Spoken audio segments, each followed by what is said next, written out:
The heat of the trampled riverside lingered long after the banners had been ripped from their poles and the carrion crows had picked the last morsels from the armored dead. Years later, folk still whispered of the murky water beneath the ruby ford, where a prince's blood had darkened the current and 12 rubies lay scattered like frozen drops of sunrise. Few knew that a body, swathed in a torn cloak and half-crushed by a destrier's fall, had never reached the sepulchre of his forebears. Under moonless sky and driving rain, a single boatman, poor, toothless, nameless, had cut the ropes that bound it to a makeshift raft and let the river claim its secret. The corpse drifted northeast for 2 nights, snagging at last against mangrove roots where roaring waters slowed to a whisper. There, amid the reeds, a red woman waited. She stood barefoot on the mud bank, raindrops hissing to steam upon her skin. The boatman, stunned by the lambent glow in her copper hair and the living embers within her eyes, tried to remember the prayers his mother had taught him. Before he could speak, she pressed 3 gold dragons into his palm, enough coin to carve out a quiet life far south of the Trident, and bid him turn his skiff and never look back. He obeyed, and for the rest of his days never went near deep water again. Melisandre of Asshai knelt in sludge and river grass. The smell of death lay heavy upon the prince. Sour milk, bowels undone, clotted iron. Yet another scent drifted beneath. Dragonstone, lightning-split wood, the faintest spice of song. She slid a ruby the size of a pigeon's egg from her throat and held it above his chest. Raindrops sparked crimson as they struck the gem. Each bead of water flashed with scenes she alone could read. A silver-haired warrior wreathed in shadow. A crown of swords melted into living flame. A woman in blue clutching 3 stone eggs to her breast. The visions danced faster, converging into one blinding blaze. "He is promised," she whispered, "not to cold river mud, but to fire." She reached beneath boiled leather breastplate, finding splintered ribs and a heart already stiffening. From a pouch she drew powdered wakegrass, seeds of shadowbind. A shard broken from Lightbringer's hilt, the knight Stannis first drew it from dragonglass. One by one she sprinkled them along the corpse, chanting in a tongue older than old Valyria, older perhaps than speech. Her voice warbled between thunderclaps, sometimes girl-soft, sometimes as deep as iron doors dragged across stone. The river boiled. Steam rose in twisting pillars around them, twining like lovers. The ruby blazed so fiercely it seemed a second sun. Melisandre felt the current hammer at her calves, begging to devour her balance, to drag both priestess and princely husk into cold oblivion.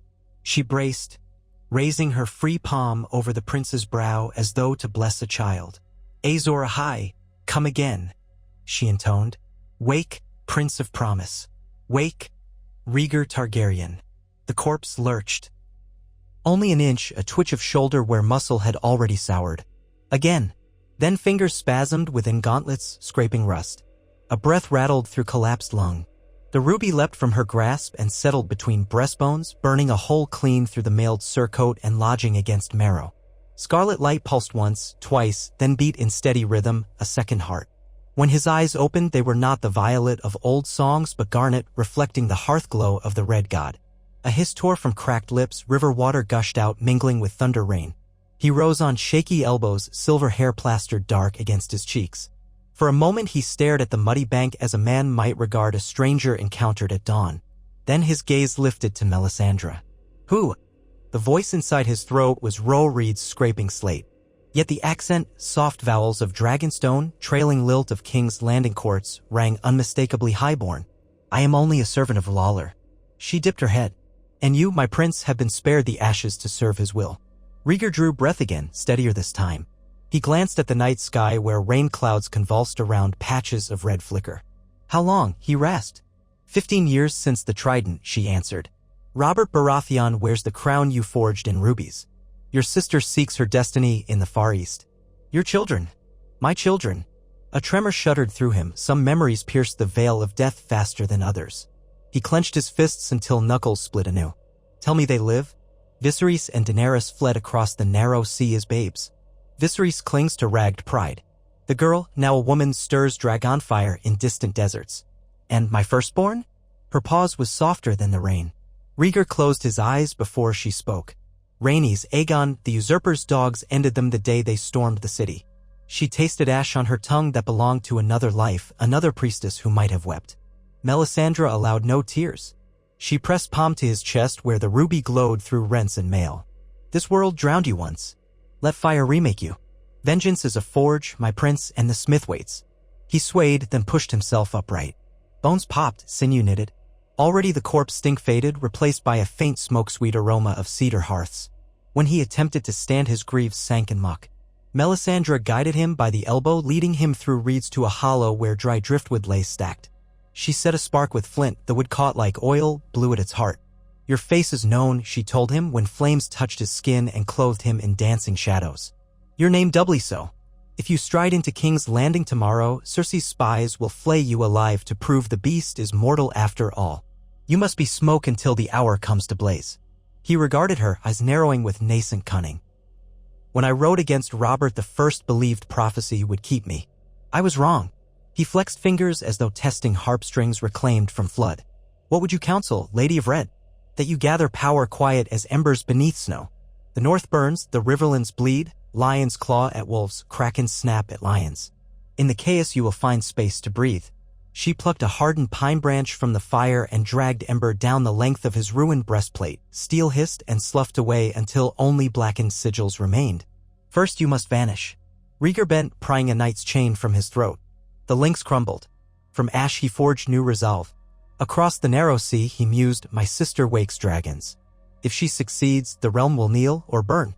Better dragons heed a father's voice than an orphan's grief. Melisandre's smile flickered. Lawler sends many visions. Some show a silver prince crowned by dragon fire.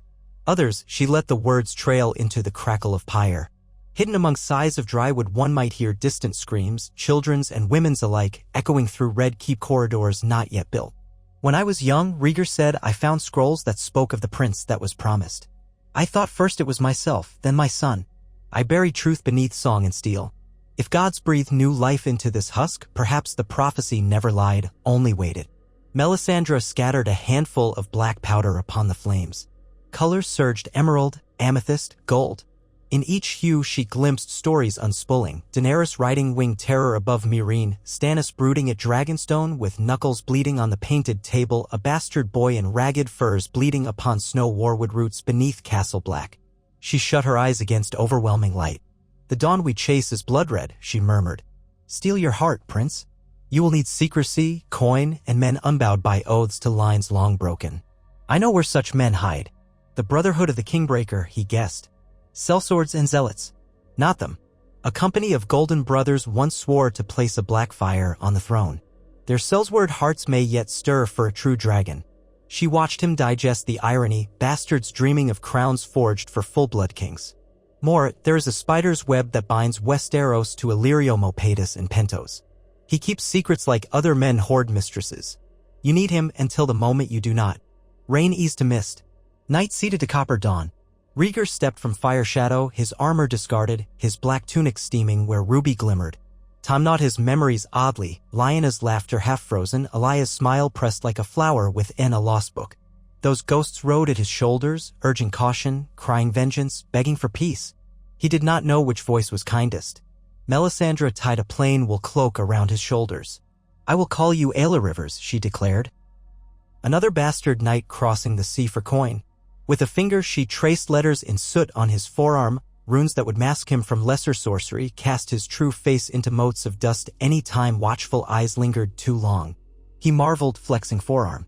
Your god does all this for promise of dawn? For promise of survival against the darkness to come.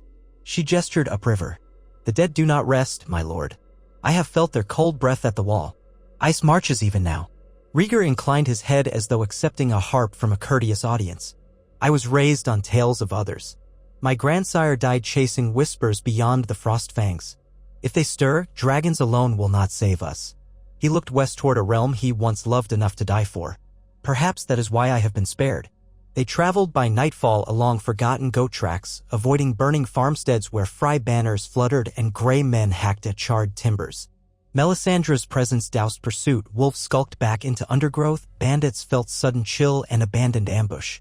On the fourth dusk they reached Salpan's and bartered passage aboard the Bringull, a Pentoshi cog bearing spices and a hold full of broken crates. The captain eyed Ayla River's strange companion, red hair, redder eyes, but coin outweighed caution. Below decks Rhaegar endured fever that shook marrow and blistered scars anew. Each time convulsions racked him, Melisandre pressed the fiery ruby harder against sternum until flesh sealed and sweat stank of cinnamon smoke. He dreamed of heatless frost creeping over Red Keep battlements, of his sister's dragons screeching against skies torn open by icy blue-flamed wings. When he gasped awake, the ruby pulsed to heartbeats tempo, whispering in a tongue only half his own. Pentos greeted them with rose-gold domes and lethal perfumes. Illyrio received the pair in a curtained solar heavy with citron smoke where silk carpets muffled even Melisandre's bare feet. Obesity clothed in lavender silk bowed from habit more than respect. "My hall's open to all," he sang, rings clinking like tiny bells, but seldom do they welcome ghosts. Eyes darted to ruby, then to pale silver hair half-concealed beneath Rhaegar's hood.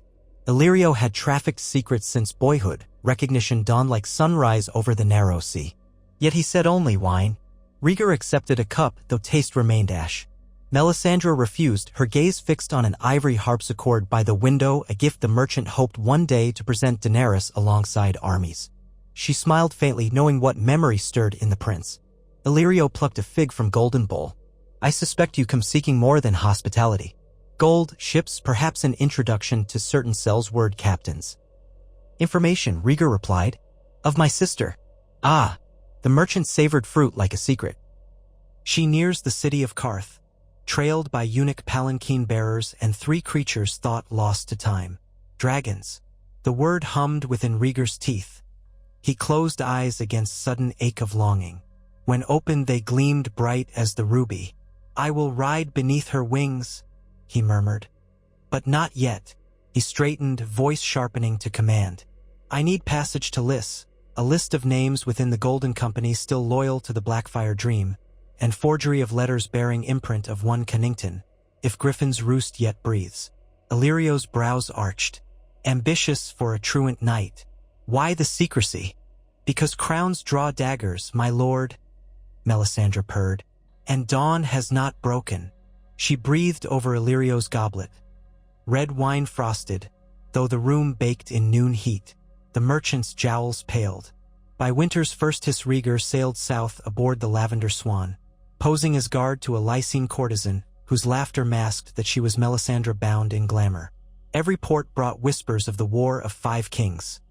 Renly's golden stag felled by demon shadow, Robb Stark crowned by river lords, Greyjoy raiders burning Lannisport. Each rumor stoked the prince's resolve. If Westeros tore itself to ribbons, he would stitch it anew, with threads spun of prophecy, dragon fire, and quiet ruthlessness that only a dead man could wield. In sun-sunk Lys he sought Bloodbeard, homed in a brothel painted crimson to honor the Sellsword's beard. There, amid perfume thick enough to drown truth, Rhaegar drank and spoke a vengeance ode to dragons and of bright banners twisted beneath usurper's heel. Bloodbeard laughed until wine spattered, then silenced when Rhaegar laid the ruby on tavern table. In its depths he glimpsed himself crowned upon a throne of spears. A week later, the first cohort of Golden Company deserters slipped from Myrish billets, answering a summons carried by shadow. Rhaegar named his gathering force the Ember Host, small flames too weak to draw wind, yet ready to leap into conflagration when fed. Veterans drilled green recruits in dusty amphitheaters behind shuttered estates, whose masters lay drugged on shade of the evening. Each dawn Melisandre walked the lines, touching brows, whispering prayers that left men fever-bright and fervent. Songs took wing, of a shadow prince clad in smoke, of a spear that never rusts, of a stallion forged of fire who would trample winter itself. Yet war is hungry, and coin flows swift as blood. Illyrio's purses strained. Rhaegar turned to another ally, the Red Temple of Volantis. High Priestess Kinvara received him beneath the black walls and sensed at once the pulse inside his chest.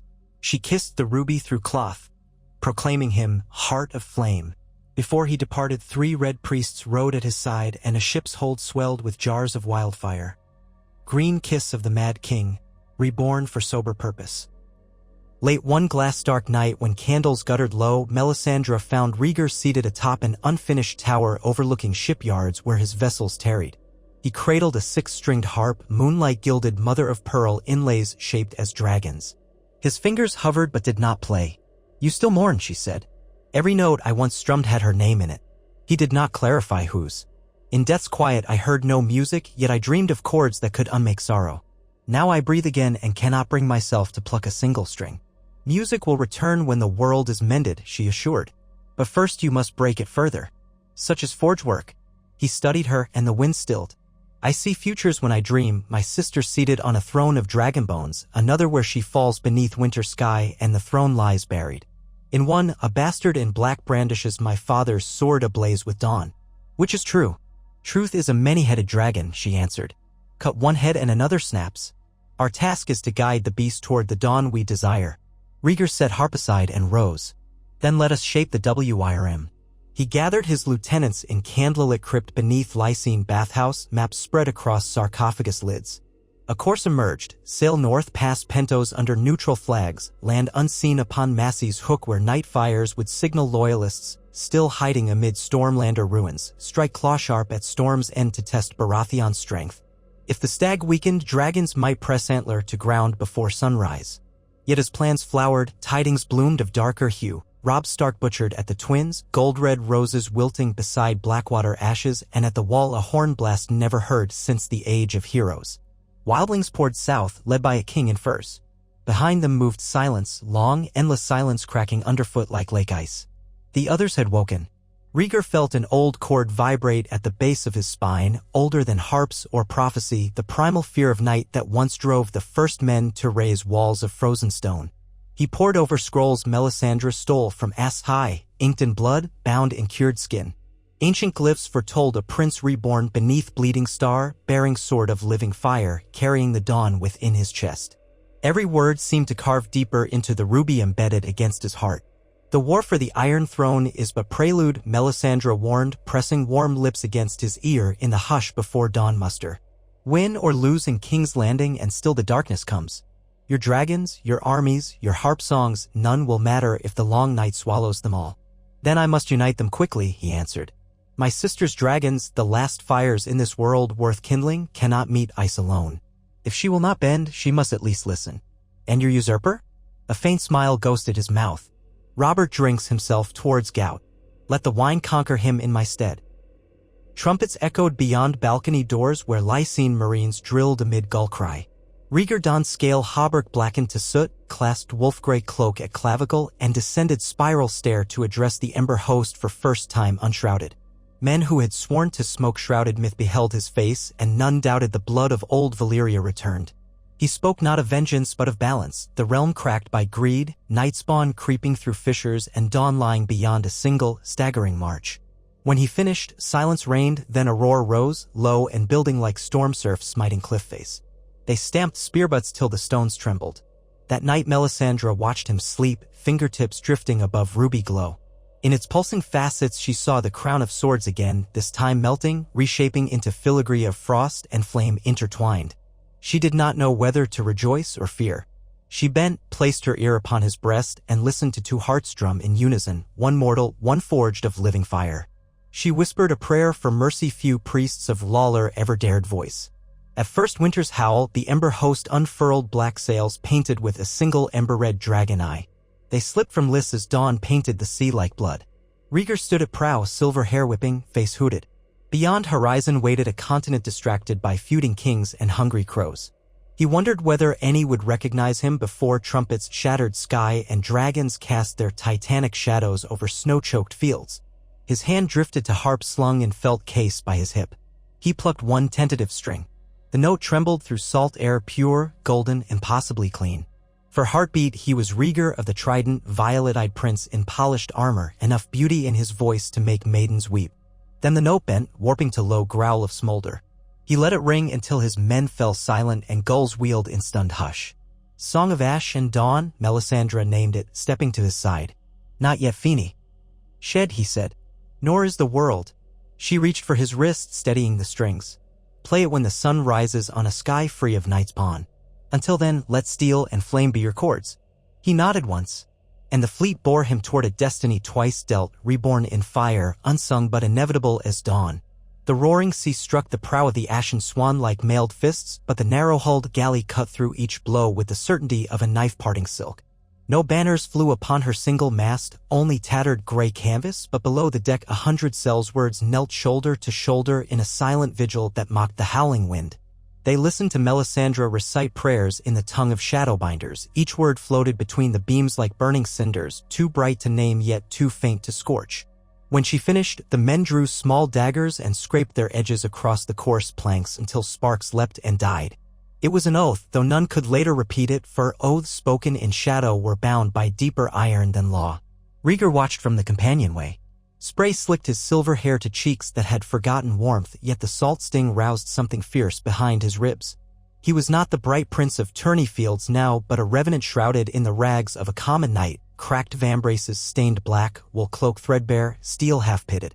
Only the gem embedded above his heart betrayed him, pulsing through cloth like a newborn star. Each beat whispered the fragile truth, this body lived by the mercy of fire alone. The ashen swan crept into the mouth of Massey's hook beneath a moon veiled by cloud. Dragged or skimmed without sound, sailors wrapped leather round the thole pins, afraid even the gulls might betray them. Torches mottled the far shore where a watchtower should have stood, but tower and guards lay broken, gifts from shed, he said. Nor is the world. She reached for his wrist, steadying the strings. Play it when the sun rises on a sky free of night's pawn. Until then, let steel and flame be your chords. He nodded once, and the fleet bore him toward a destiny twice dealt, reborn in fire, unsung but inevitable as dawn. The roaring sea struck the prow of the ashen swan like mailed fists, but the narrow-hulled galley cut through each blow with the certainty of a knife parting silk.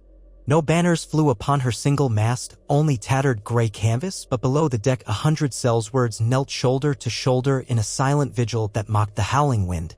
They listened to Melisandre recite prayers in the tongue of shadowbinders. Each word floated between the beams like burning cinders, too bright to name yet too faint to scorch. When she finished, the men drew small daggers and scraped their edges across the coarse planks until sparks leapt and died. It was an oath, though none could later repeat it, for oaths spoken in shadow were bound by deeper iron than law. Rhaegar watched from the companionway. Spray slicked his silver hair to cheeks that had forgotten warmth, yet the salt sting roused something fierce behind his ribs. He was not the bright prince of tourney fields now, but a revenant shrouded in the rags of a common knight, cracked vambraces stained black, wool cloak threadbare, steel half-pitted. Only the gem embedded above his heart betrayed him, pulsing through cloth like a newborn star. Each beat whispered the fragile truth, this body lived by the mercy of fire alone. The ashen swan crept into the mouth of Massey's hook beneath a moon veiled by cloud. Dragged or skimmed without sound, sailors wrapped leather round the thole pins, afraid even the gulls might betray them. Torches mottled the far shore where a watchtower should have stood, but tower and guards lay broken, gifts from sympathizers who remembered the songs of a dragon prince and pitied a drunken king grown soft. Signal fires flared, 3 shrill pulses, and someone on shore answered with a single crimson flash. Livery unstained by any great house guided the galley into a narrow cove choked by reeds. Boots found earth. Rhaegar inhaled the night air of Westeros for the first time since Robert's hammer crushed him. It tasted of iron and pine sap, of damp rot under bracken, of home warped by years of bloodshed. He knelt, touched gloved fingers to soil, and whispered names of children lost, Aegon, Rhaenys, until the wind swallowed them. Melisandre stepped beside him, eyes gleaming volcanic red in the gloom. It begins, she murmured. It began the moment you called me from darkness, he said, rising. Tonight we only trumpet the truth. Small boats followed. The ember host spilled ashore in orderly silence, ranks of spears and crossbows vanishing beneath tar-black covers. Garrick Pike, once of the Golden Company, barked for scouts. Cavo Valentin, a Valentine Bravo grown thick with middle age, set his shield men to dig fire pits that would guide further landings. Within 2 hours, 300 men stood armed beneath the shadowed pines, their campfires buried to embers. A stranger might pass within a spear's length and notice nothing but the smell of wet leaf mold. Rhaegar convened his captains in a ruin where ivy strangled the bones of once white marble. The hall had belonged to House Massey before war turned sons into corpses and daughters into silent hostages. Rats scurried through broken pews when he spread a rough map atop a cracked altar. He spoke little, letting the flame-lit ruby emphasize his words. Storm's End stands 3 days' march, he began. Its garrison is thin, no more than 300, mostly green. Stannis Baratheon roams the King's Road with mercenaries, half hoping his brother's crown falls from the sky. We will not seize the castle yet. We will open their eyes. Cavo's scarred lip curled. An open assault would raise the whole realm. Which is why we do not assault, Rhaegar said. We infiltrate. We remind them of oaths sworn to House Targaryen centuries before Robert swung his warhammer. Once the gate is ours, we raise no banners but one. A single ember on black. They will wonder what fire smolders beneath. Melisandre moved among the captains, dropping flakes of obsidian into each man's palm. Keep these, she said. If whites stir south of the wall, you will curse any day you walked without dragon glass. Men frowned. Few had believed the tales. Yet the priestess's eyes burned with such conviction that even hardened killers tucked the shards into hidden pouches. At dawn, the Ember host split. 2 companies marched north by woodland trails to waylay raven messengers.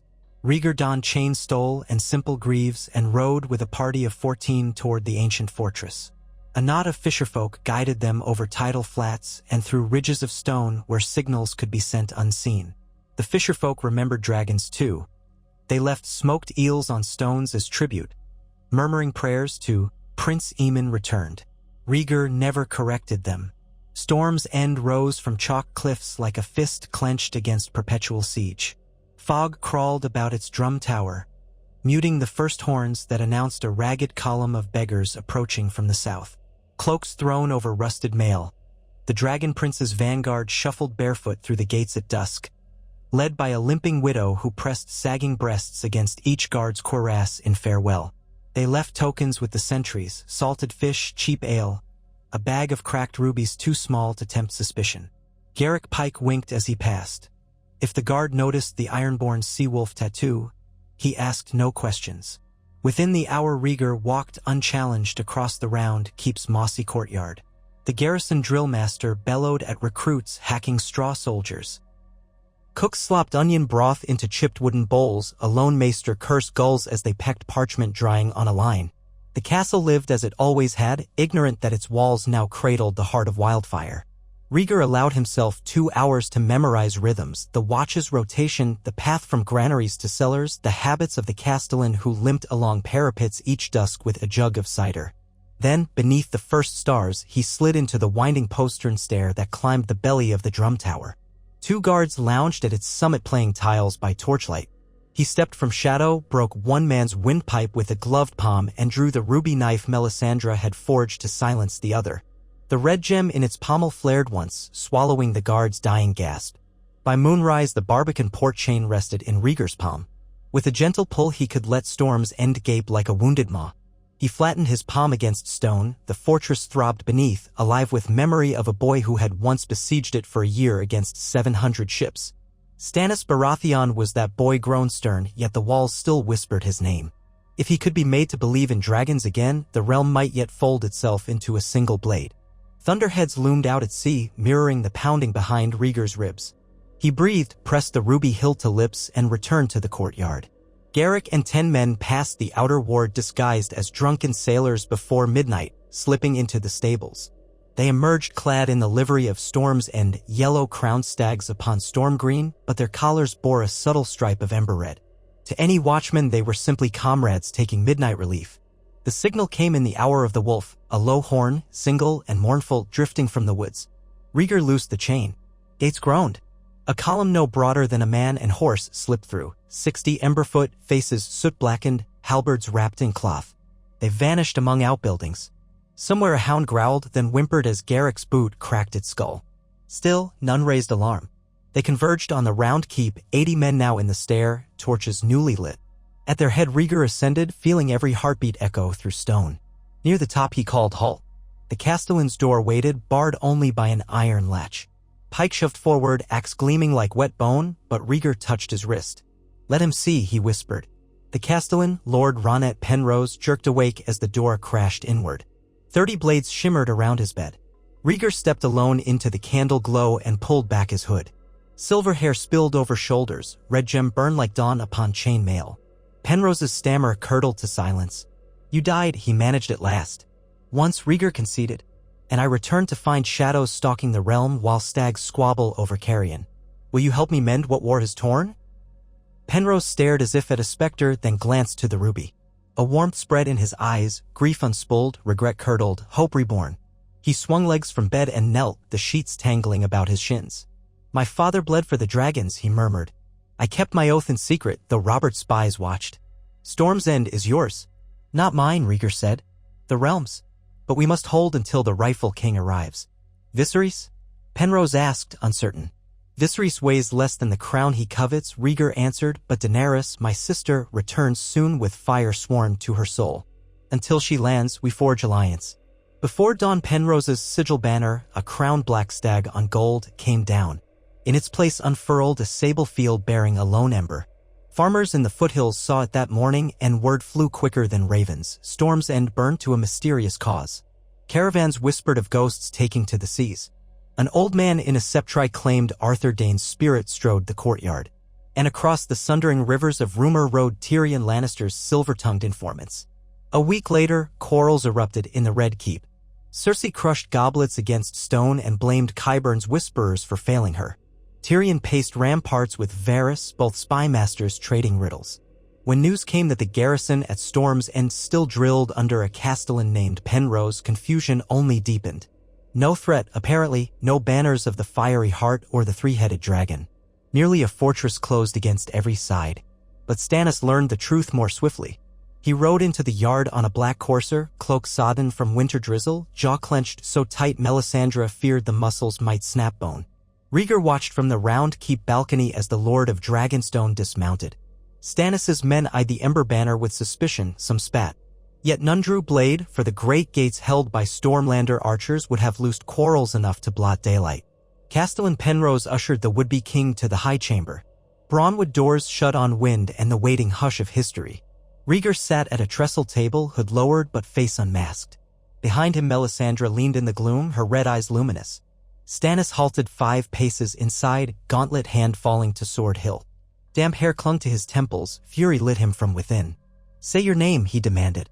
I was called Rhaegar Targaryen, the prince answered, voice calm, once heir to Westeros. Now I bear another, for the dead require pretense. Yet blood remembers. Stannis's eyes raked the prince's chest, lingered upon the pulsing ruby. Some devilry of shadows. I have seen the Red Woman birth horrors. So have I, Rhaegar said. We are each resurrected by purpose, you by stubborn duty, I by fire's grace. And the realm is dying beneath us. Stannis said nothing. His glare, forged of salt and stone, was a maul in silence.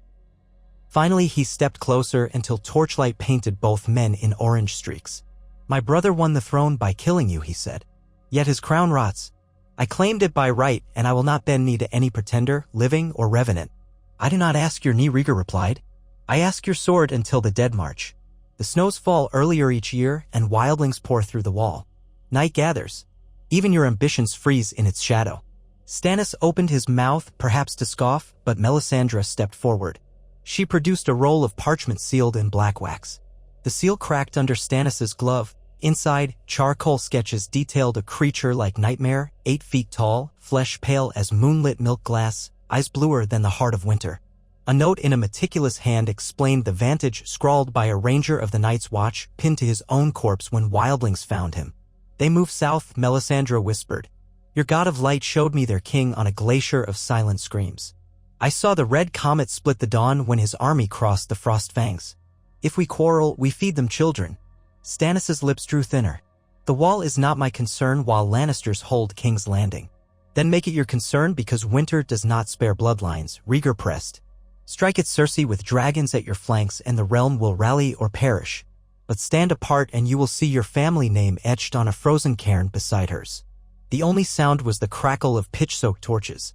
Stannis glared, then glanced to the ruby embedded in Rhaegar's sternum.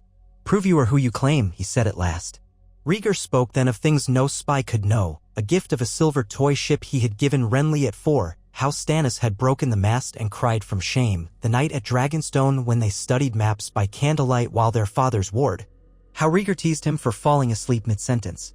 Stannis's cheeks blanched, he turned sharply away. Memory is easy to counterfeit, he muttered. Then test the blood. Rhaegar drew his dagger and sliced his thumb. The wound gaped wide, but instead of crimson, black-red fluid oozed, bright sparks dancing like embers within. It sizzled against the oak. My heart is flame. If you doubt, plunge your blade here. If I die, I was a pretender and you avenge the crown. But if I live, you answer Lalares' call.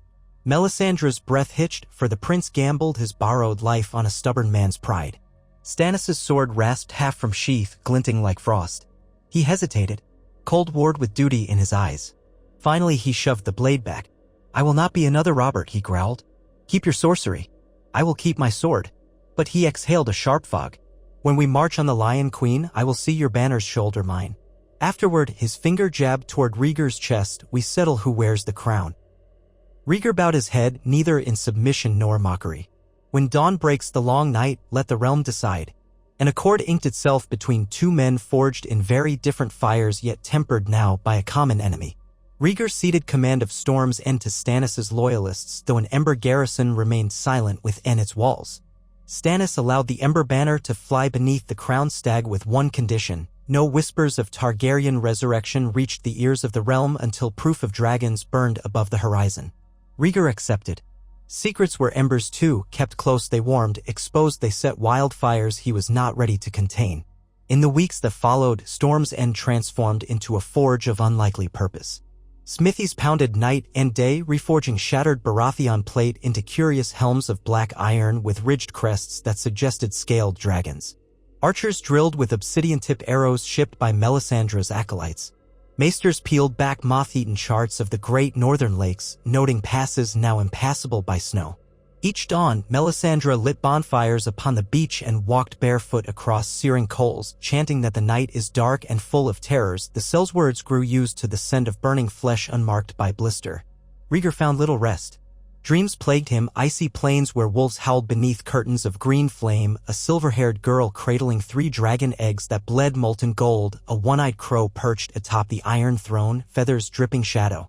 Often he woke to find the ruby blazing so bright that his chamber cast no other light. Melisandre would sit at his bedside, humming low, face unreadable. Each dream tests the iron, she told him after one such night. The steel that survives will shape kingdoms.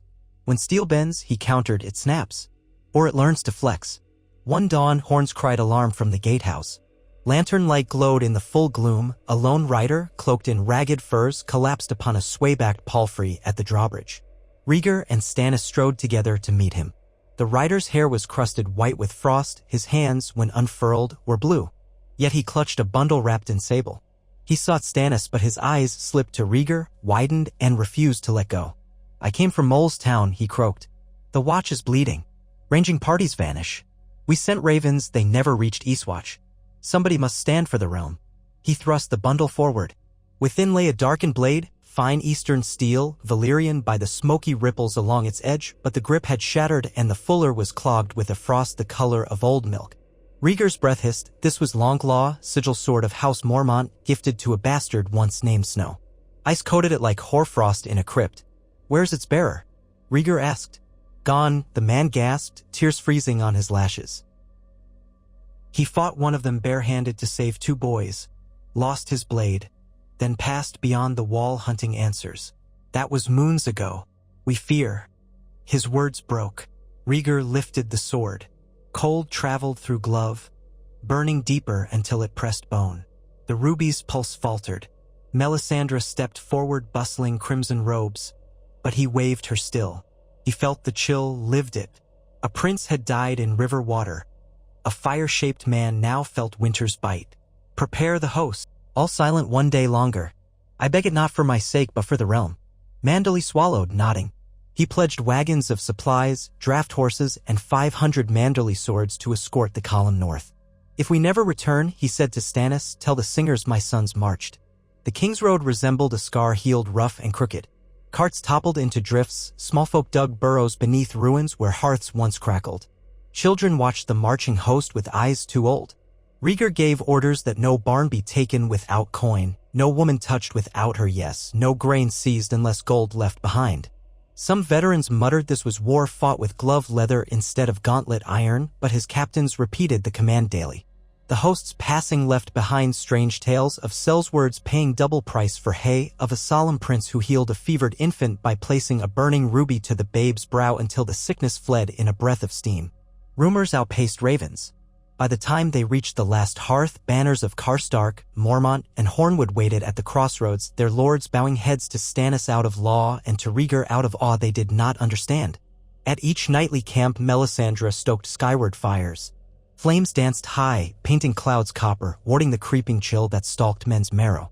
Out beyond the glow, watchers glimpsed shadows moving where no wind blew, tall and gaunt, eyes like slivers of cold blue glass. Arrows were loosed, the things shattered like brittle ice. Come dawn, only melted puddles marked where they died. Not all face-offs were bloodless. 5 leagues south of Queen's Crown, scouts returned bearing limb shapes bound across saddle. They were not wights but living wildlings, a mother and her 2 children, thin as leaf bones, tongues too swollen for speech. Rhaegar ordered tents pitched, broth brewed, cloaks wrapped around their shaking forms.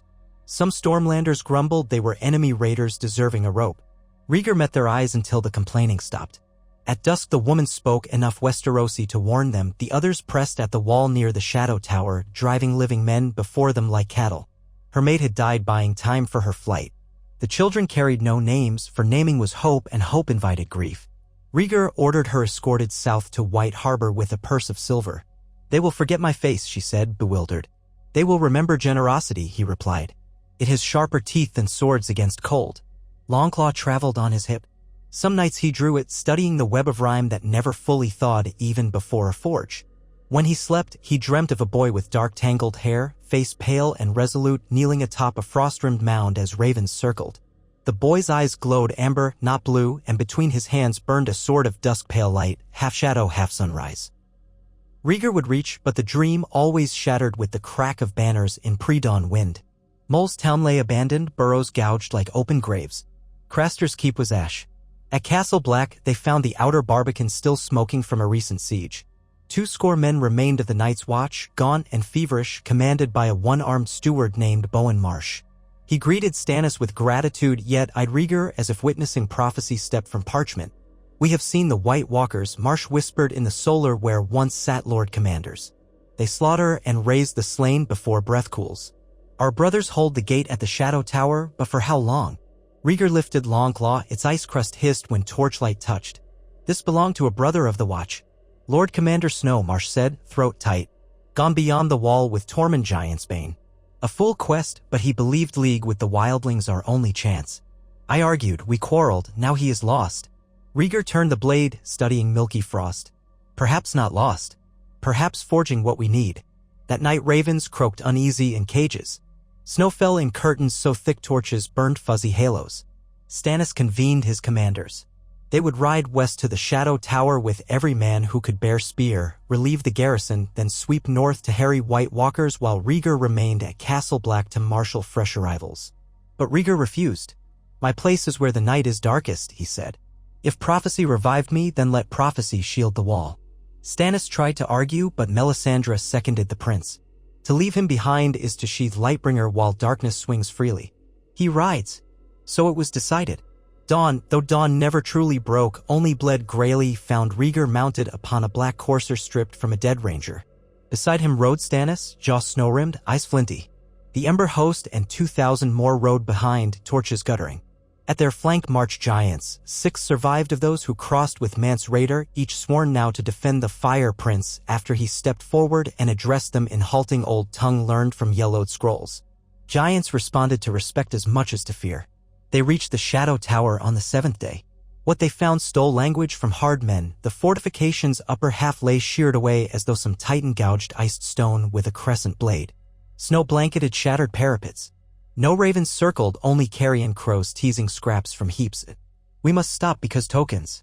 The Shadow Tower had once loomed solid and square against the frozen horizon, a bastion of basalt and black pine timber hammered into the very spine of ice that was the wall.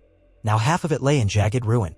Great slabs of stone pitched outward like toppled teeth, glazing the drifts beneath with glittering shards. The upper rampart, where centuries of watchful sentries had paced the cold, had been sliced away as cleanly as a wheel of cheese. No fire guttered in its hearths. No bell tolled greeting. What remained of the gate sagged inward on frozen hinges, the bars fused into a single, warped length of silvery metal that wept blue steam whenever wind scratched it. Rhaegar dismounted in the swirl of spindrift, knee-deep before his boots touched packed earth. All around him the ember host stamped and muttered, their breath pluming as clouds. Somewhere a horse shrieked at a scent only beasts could discern, sharp, alien, colder than any north wind. He unclasped his cloak and let it flap free, ruby aglow beneath boiled leather and fur. The gem's feeble warmth fought the air's bite, but he barely felt the chill. His heart was a furnace only his thoughts could freeze. Stannis dismounted beside him, jaw clenched so tight the muscles fluttered in his cheeks. "What is this, if not sorcery?" he growled. "Cold made hunger, hunger given form," Rhaegar answered. "Steel your men, my lord." "We enter." They moved in wedge formation, ember spearmen at point, stormlanders flanking, Karstark and Manderly archers bringing up the rear. Above, the wall groaned like an ancient beast in its sleep, glaciers grinding upon one another under the weight of 1,000 winters. Each footstep fell muffled on soft powder, too muffled, Rhaegar thought, as though the air itself swallowed sound. Even the clink of armor seemed distant, subaqueous. Within the courtyard the devastation became starker. Snow concealed the worst, but not all. A frozen arm plate still buckled at the elbow jutted from a heap of rubble, the butt of a broken standard poked through drift where a corpse lay entombed. The banner it once bore, black over white, the watch's own, was gone, burned or carried off by the unnatural gale that pierced these heights. Archways hung in mid-collapse, stair treads drooped like tired tongues. And everywhere, hoarfrost danced, swirling along surfaces as if alive, retreating and advancing in slow, pulsing breaths. Rhaegar signaled Garrick Pike and 3 scouts to find survivors. They vanished into an archway and the gloom beyond. He and Melisandre pressed toward the central keep, a truncated cylinder of stone still mostly intact, its doorway black as a socketed eye. The ruby in his chest began to throb harder, faster. He felt it, no, heard it, humming at a pitch too low for mortal ears yet full of urgency. Melisandre shot him a sidelong glance, her own rubies shimmered like twin coals. "They are near," she whispered. He nodded. "I feel the same." Inside, the shadows wrapped them in a tomb's embrace. Ice coated the beams and pillars, the hearth, unlit for days, was choked with snow blown in through a hole punched clean through the chimney. They advanced by torchlight, flames sputtering blue. Stannis cursed softly, every breath crystallized around his beard. Then the darkness moved. At first Rhaegar thought the flutter at the edge of the torchlight merely a swirl of snow, but the shape detached, lank and tall, joints bending backward as it unfolded. Pale skin stretched thin as parchment over elongated limbs. Its eyes burned a solid, incandescent blue, like lantern flame trapped behind glass. The creature made no sound, just glided forward, sort of crystal ice forming in hand as though birthed by its fingers. "Loose!" Stannis bellowed. An arrow streaked from behind. Obsidian-tipped, fletched in raven black. It struck the thing's chest. The tip exploded in a puff of black smoke. Ice cracked across its breast like breaking porcelain. It staggered. Melisandre whispered a word and the torch in her hand flared crimson. Fire lashed outward, snaking through the air. It struck the creature's skull in a flash of boiling frost, the thing shattered, shards tinkling on the stones like crystal rain. Silence collapsed in, heavier than before. One by one, more blue eyes appeared, high in a shattered gallery, beneath a groaning beam, behind a buckled door that finally creaked open under a gust of wind. Half a dozen. A dozen. 2 dozen. Rhaegar turned, counting, calculating. They had maybe 60 men within the keep proper, not enough if these monsters fought as the tales claimed. But they possessed something else. He drew Longclaw. Frost rippled white along the blade's dark surface, as though greeting its fallen kin. The ruby embedded in his sternum flashed, brighter than any torch, and the permafrost along walls quivered, recoiling. He advanced. A white walker leapt from the gallery, landing soundless 2 yards away. Its sword arced in a blur of blue. Rhaegar parried. The clang rang brittle, fragile. Longclaw's steel sang but did not shatter. Sparks of red-orange met sparks of cold blue. He pivoted, slashed low. The walker glided back, unnaturally swift. As it raised its weapon for a thrust, Stannis lunged from the side, driving a dragonglass-tipped spear through the creature's knee. The point pierced. Black smoke hissed. Stannis yanked free and rolled aside just as Melisandre flicked her torch forward. Flames leapt from the wood and wrapped the walker in a spiral of scarlet fire. It shrieked, finally a sound, and collapsed inward until only smoking crystals lay amid slush. Others pressed. Garrick reappeared, blade wet with frost, 2 more scouts bleeding from noses gone purple. "Basement," he shouted, pointing behind. Ravens caged, still alive. Men too, a handful. Hold the door, Rhaegar ordered. Free them if you can. He and Melisandre moved together, fire and steel.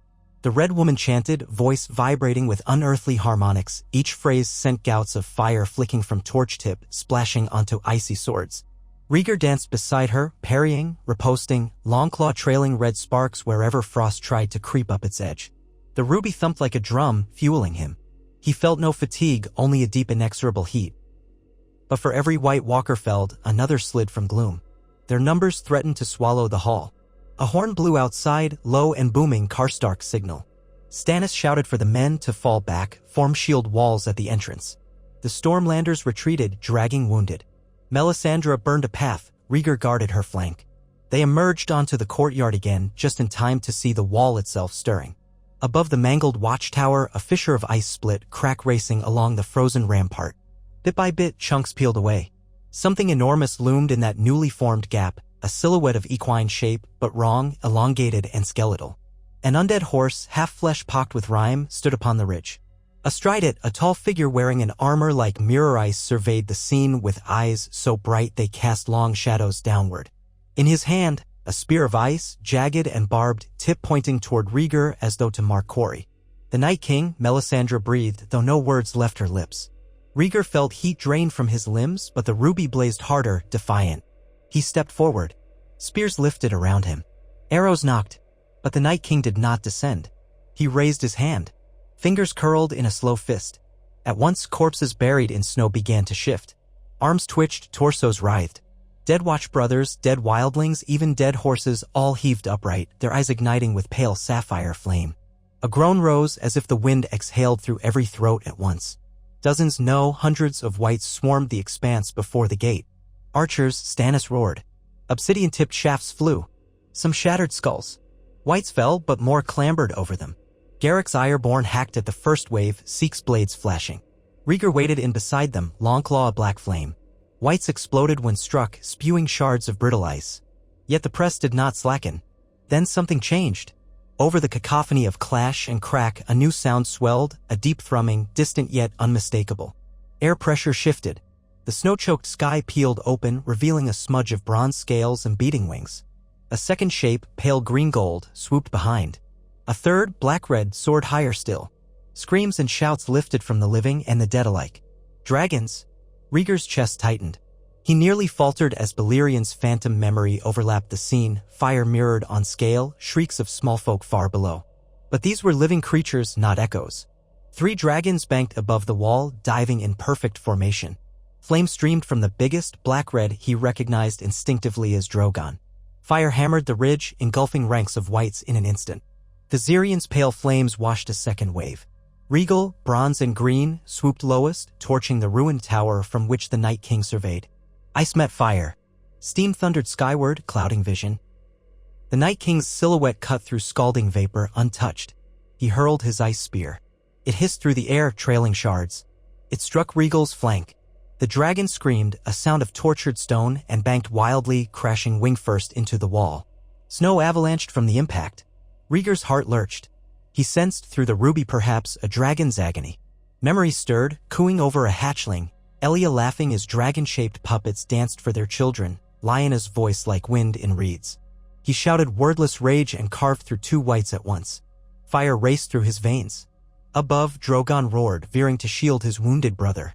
But the Night King pulled another spear from frozen air and cocked it lazily. Before he could throw, a second figure burst from the clouds astride Drogon's neck, slender, silver-haired, garbed in Dothraki riding leathers. Daenerys. She brandished a whip plated in gold, snapping it across Drogon's crest. The black beast serpented out of the spear's path, flame gouting from jaws. The Night King vanished in steam, horse and all, leaping backward into the tear in the wall. He retreated. The wights faltered, momentarily confused. Rhaegar seized the moment. Fire, he cried, voice reverberating over the courtyard. Archers loosed. Melisandre strode forward, palm upraised. A pillar of fire erupted from the snowpack, engulfing the breach where the Night King vanished. Ice screamed, melting to torrents. Dragons circled lower. Wights scattered like roaches beneath torchlight. Stannis marshaled men into tighter phalanx, spear walls bristling. By the time steam cleared, the enemy was gone, drawn back beyond the wall or entombed beneath smoldering drifts. The devastation remained, the fractured watchtower, the scattered dead, but they still breathed. Some of them, at least. Rhaegar sucked frigid air, chest heaving, hands trembling round Longclaw's hilt. The blade still smoked with residual heat. He looked upward. Drogon hovered, wings beating thunder. Slowly the dragon descended into the courtyard, snow billowing beneath. When the great beast crouched, Daenerys unfastened her belt and slid down a folded wing to the ground. She landed lightly, boots crunching. Gathering her cloak, she advanced across churned snow until only a yard separated them. She studied his face, the silver hair, the eyes of indigo rimmed in red reflection, ruby pulsing beneath mail. Tears welled unbidden. She lifted a gloved hand but let it fall before touching him. "Brother," she whispered. The night stilled, as if even the wind awaited his reply. Rhaegar opened his mouth yet found no words. Not since childhood had he spoken to her save in dreams. She had been a babe when he last cradled her in arms that now felt forged of alien fire. He feared if he touched her he might burn her to ash. Daenerys took the choice from him. She stepped into his embrace, arms sliding round his waist, cheek pressing to his mailed breast where the ruby glowed. He shuddered, sliding Longclaw away so he could fold arms about her slender shoulders. Heat radiated between them, neither his nor hers alone. A mingling of dragonfire and the red god's light. When she pulled back, tears froze at her lashes. "I crossed the world chasing whispers of a prince returned. I dared not believe." "Believe," he said, voice raw as winter bark. "I am here by grace of flame, and your courage. Your dragons turned the tide." Viserion swooped overhead, trumpeting as though to underscore the point. Khaleesi's gaze hardened. "One is wounded. I must see to him. But first, who stands with you?" Stannis strode forward. Stannis Baratheon, once Lord of Dragonstone, now ally it seems. She measured him, eyes like molten amethyst. "You hold the castle built by our blood." "I did," he conceded. "Now my seat is winter and duty. The wall must stand." Slowly she nodded. "So said a man who saved my life across the sea." She turned to Rhaegar. "Will you ride with me against the dead, brother? The throne can wait." "The throne means nothing if dawn never comes," he answered. "We ride together." She smiled. A fragile thing amid snow and corpses, but it warmed the courtyard more surely than Melisandre's fires. Overhead, Drogon roared again, as though voicing approval. They set about salvaging the Shadow Tower. Masons from the Ember Host shored the breach with timber and stone torn from toppled stables. Blacksmiths forged new arrowheads from dragonglass mined on Dragonstone and ferried north by fast galley. Giants hauled collapsed beams aside, thundering in their guttural tongue. Daenerys's unsullied established perimeter trenches and staked torches soaked in pitch every 50 yards. At night, the line of fire shone along the foot of the wall like a necklace of burning rubies. Viserion's injury proved deep but not mortal. Daenerys treated the wound with poultices of melted obsidian dust and wyvern oil, a remedy whispered by shadowbinders in Karth. The Dr. Aegon writhed, but Drogon hunkered beside, rumbling reassurance until the salve cooled. Rhaegar watched from a scaffold of ice, astonished anew at her command. When camp settled, the siblings met in the half-ruined library where dusty tomes lay scattered like bones. They spoke while Melisandre, Missandei, and Tyrion, recently arrived by air atop Rhaegal, boasting a face half-numb from wind, hovered nearby. Daenerys recounted her journeys. The slaver's scourge, the cities freed, the betrayal and loss. Rhaegar spoke of resurrection, of ember banners and storm's end, of Stannis' reluctant faith. They pieced fragments together until a map of Westeros folded across the table glimmered with new meaning. Pins marked Lannister forces bivouacked near King's Landing. Flowers for Tyrells closing from the Reach, krakens raiding the western shores, direwolves scattered after the Red Wedding yet still prowling the north. "She camps at Harrenhal," Tyrion said of Cersei. "Wants a fortress of stone and fear while she waits to see which way the wind blows." "That wind is winter," Rhaegar muttered. "Let her freeze. We break the Night King first." Daenerys tapped the wall. "He pierced it here, an old breach. If he can pass, he will again. We track him." Stannis shook his head. "Track snow on snow? We need bait. King's Landing, Tyrion mused.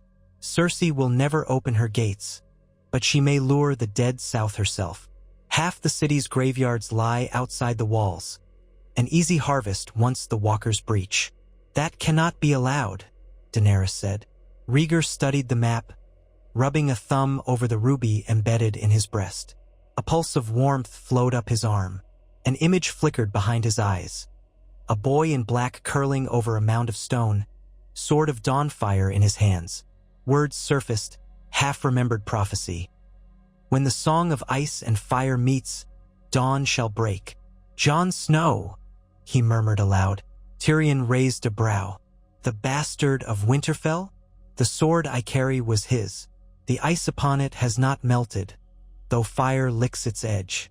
I believe he holds half the key to ending this war. Stannis spat. Snow is a deserter or dead. No, Melisandre said softly. He walks beyond the wall between life and death. The flames showed me. Daenerys' eyes widened. A man who rose from death, as you did? Another prince. Not prince, Rhaegar corrected gently. But his blood mingles Stark and Targaryen both, if the old whispers are true. Lyanna, he faltered, pain flickering across features. If he lives, we must find him. Daenerys reached, squeezed his wrist. We will. 3 nights later, an eerie calm settled over the encampment. The moon, swollen and pink, hovered just above the wall's crest. Fires burned low, reduced to embers. Rhaegar stood watch upon a section of parapet newly reinforced with dragonglass spikes. Below, unsullied paste between torch poles. Beyond their perimeter, twilight stretched unbroken toward the haunted forest. A horn sounded, distant but clear, 2 blasts, then silence. Rhaegar stiffened. 2 blasts, he had learned, signified the return of rangers. Yet the watch counted so few living rangers now that any sound brought fear of trickery. He signaled a Karstark lookout to loose a flare. Blue flame arced overhead, blossomed with silent hiss.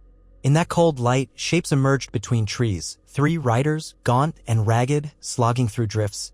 One led a horse bearing a body across its saddle. Gates opened cautiously. Rhaegar descended as the riders entered. Their leader dismounted, Tormund Giantsbane, unmistakable in girth and beard though half-starved and ice-rimed. He clasped Rhaegar's forearm without ceremony. Black-haired crow prince, he rumbled, voice hoarse. Heard rumors of dragons roasting snow. Thought you could use help. Always, Rhaegar said. Who is this? Tormund's expression sobered. He found us half-ghost already, but he would not quit. Said he had to get south, warned of something worse than white shadows. Blade of ash and dawn, he called it. Lost a lot of blood. He pulled the cloth back from the body. Pale face, black curls matted to clammy forehead, lips blue but breathing faintly. A scar sliced above left eye. Rhaegar's heart lurched. Jon, he breathed. Melisandre appeared as if conjured by the name. She pressed fingers to the man's throat. His pulse fluttered, ragged, weak. She turned to Rhaegar, eyes alight with terrible certainty. The Lord of Light gives, then asks, she said. To restore him again will cost dearly. Rhaegar met her gaze. Take whatever fire he left me. I will pay. Daenerys stepped forward, face ashen. We both will.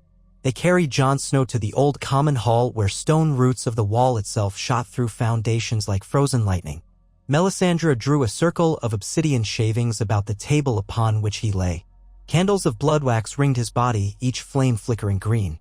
Daenerys stood at his head, Rhaegar at his feet. Stannis silently passed a sword of raw dragonglass to Melisandre. She sliced her forearm, crimson spiraling down the blade. She whispered words in Ashai too ancient for Maester's lore. The ruby in Rhaegar's chest brightened, pulsing. He felt warmth drained from his limbs, siphoned along invisible threads toward Jon. The young man spasmed. His eyes opened, irises swirling from black to amber to red, then settling into gray so pale it mirrored storm cloud. He gasped. Breath steamed. Daenerys drew her own knife, cut her palm, pressed it to his. A spark leapt skin to skin. Jon's back arched. Somewhere outside, Drogon roared long and low. Flames in the hall jumped, spinning into horns of crimson. Jon sagged. His eyes fluttered. He looked from Daenerys to Rhaegar in dizzy confusion. I was in darkness, he rasped. Then a voice called, Mother? Rhaegar swallowed against the tightening in his throat. Your mother was Lyanna Stark. And I. He hesitated, fear of rejection twisting. I am your father. Silence gathered, broken only by crackle of candles. Jon closed his eyes. I always knew I was not Ned Stark's son, though I wished to be. I swore I'd never want for more.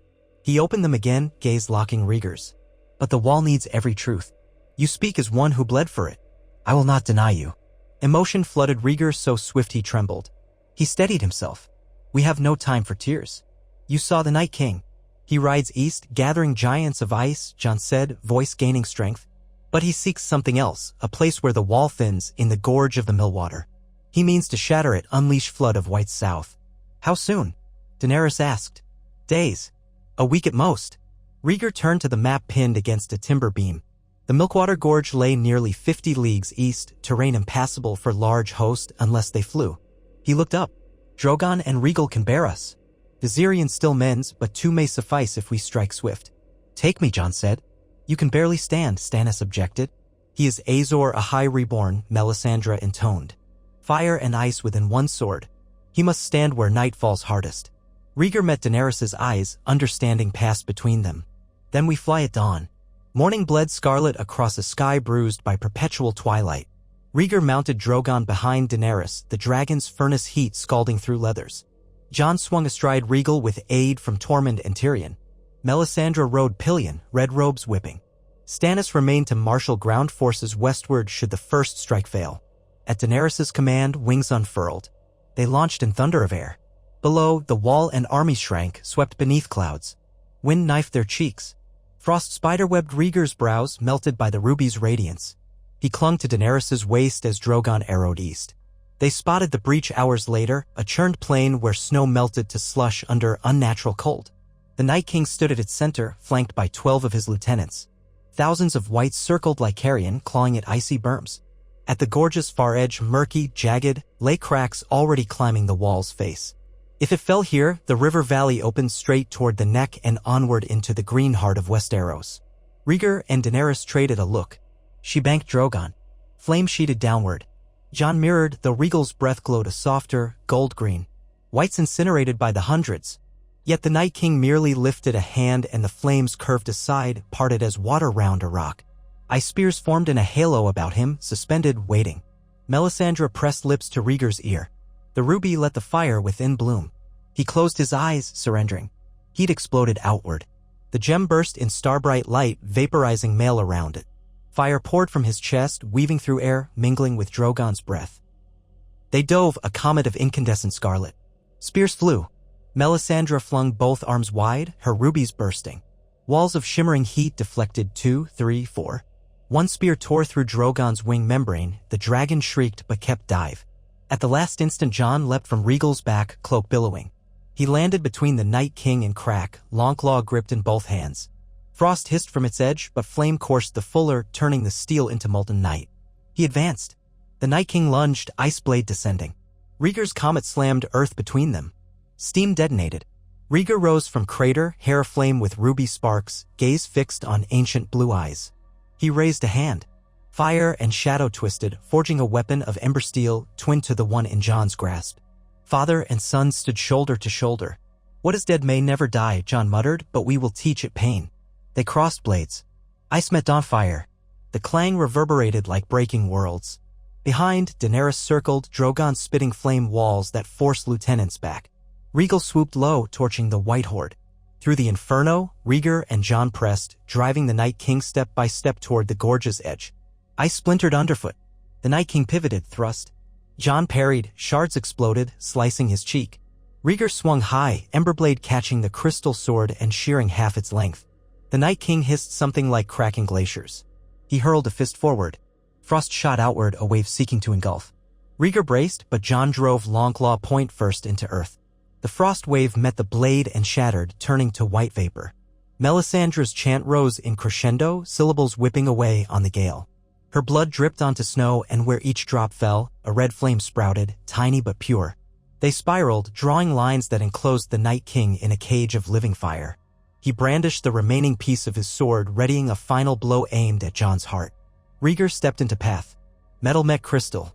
A report like thunder cracked sky. The ember blade shattered, but so did the ice shard, fragments scattering like dying stars. The Night King staggered. Jon yanked Longclaw free and drove it upward beneath the creature's ribs. For a heartbeat nothing happened. Then fissures of crimson light veined the Night King's torso, racing outward. His eyes flared brightest yet and went dark. The ancient body crumbled, a collapsing pillar of frost, until nothing remained but drifting snow motes glowing faintly red. A wind, warm, impossible, rustled across the plain, snuffing the howls of wights. They stiffened, jerked, fell like puppets with severed strings. Silence fell. Not the brittle hush of winter, but soft, gentle, alive. Jon sagged, catching himself on long claw. Rhaegar collapsed to one knee, chest heaving. The ruby's fragments lay scattered, still faintly glowing, slowly dimming. He feared emptiness. But a warmth, lighter, quieter, bloomed where the gem had been. His own heartbeat, unaided, strong. Daenerys leapt from Drogon, rushing to them. Tears streaked soot on her cheeks as she embraced both, arm round Jon's shoulders, forehead to Rhaegar's. Behind them Melisandre sank to knees, face uplifted to dawn. The first true sunrise in months pierced the cloud cover, pale gold on the eastern rim, spilling over the gorge and the wall beyond. Shadows fled. Ice cracked from stone, dropping in lumpish clumps. Somewhere far off, a crow cawed, loud and alive. Rhaegar lifted gaze to that light, feeling its warmth glaze his skin. He thought of Lyanna's laughter, of Elaya's strength, of children that might yet be born beneath free skies. He thought of a throne far to the south and wondered if thrones mattered in a world that had nearly ended under white silence. Jon spoke, voice husky. "We still have a kingdom to mend." Daenerys smiled through tears. "We do. But first, let dawn rise unhindered." Rhaegar nodded. Dawn, and then the song of a renewed world. And for the first time since the river had claimed him, he felt the strings of his harp in memory, no longer warped but awaiting tune. One day soon, he promised himself, he would play the song of ash and dawn and let it ring across the realm from Horn Hill to the Frostfangs, so that every soul would know the night had been conquered by hearts of fire, together. For now he rose with the sun. The dawn after the Night King's fall broke with a thin ribbon of gold across the ragged horizon, lighting the Milkwater Gorge in a pale glow that made every shard of ice glitter as though the land itself wore a crown of diamonds. Rhaegar Targaryen stood alone on a low spur of broken stone, eyes half-closed, letting the newborn sun warm the hollows beneath his eyes.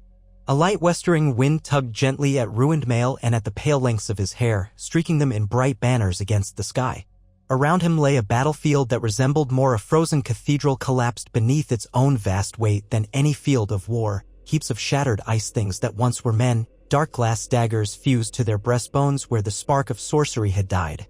Charred pits of ashen snow where Drogon's fire had torn the frost asunder, sweeps of crystalline dust drifting through the early light, turning every breath into motes of red and orange. And though his head rang with exhaustion, though the vacuum left by the ruby's destruction still throbbed above his ribs like a phantom limb, he felt, for the first time since the trident, something that might one day grow into peace.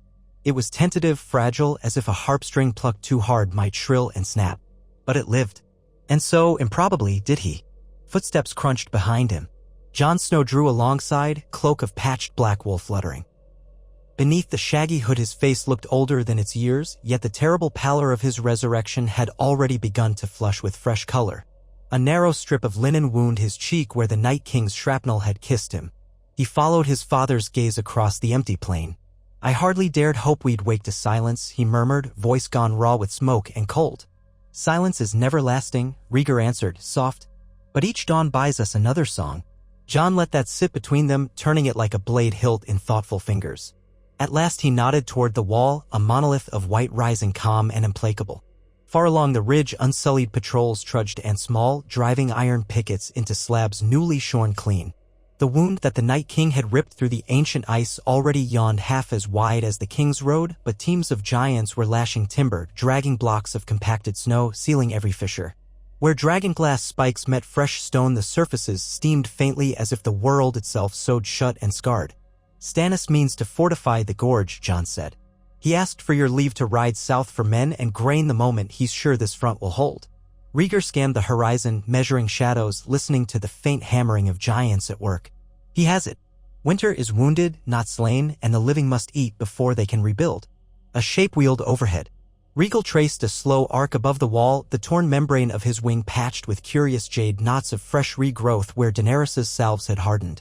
The dragon's roar carried down like distant thunder, answered immediately by Drogon's deeper bellow from his perch upon the ruined tower. Rhaegar felt the vibration low in his ribs. How dragonsong traveled flesh fascinated him still. Jon's eyes followed Rhaegar's spiral. The free folk say the wind never stops north of the Frostfangs. They feared the dawn would blow away like a candle the moment we turned our backs. And what do you believe? Jon drew breath. That dawn is a promise kept only if we tend the fires beneath it. He met his father's gaze.